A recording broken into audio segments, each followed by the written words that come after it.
নামাজ পড়ার উপকারিতা সম্পর্কে বেশ কিছু গুরুত্বপূর্ণ তথ্য দিয়েছেন মার্কিন গবেষকরা।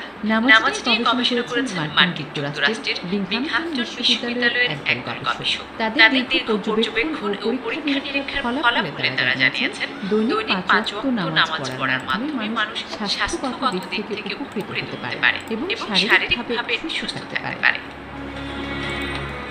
গবেষকরা জানিয়েছেন আমাদের সময় শারীরিক যে ক্রিয়া হয়ে থাকে এটা নিয়মিতভাবে ও নির্ধারিত সময়ে হয়, তবে অন্য সব চিকিৎসা থেকে পিঠের ব্যথা কমানোর ক্ষেত্রে বেশি ভূমিকা পালন করবে এই নামাজ। বিংহামটন বিশ্ববিদ্যালয়ের গবেষকরা দেখিয়েছেন যদি কেউ ঠিক মতো রুকু করতে পারে তাহলে তার পিঠে কোনো ব্যথা হবে না, কেননা রুকুর সময় নামাজ পড়ার উপকারিতা সম্পর্কে বেশ কিছু গুরুত্বপূর্ণ তথ্য দিয়েছেন মার্কিন গবেষকরা।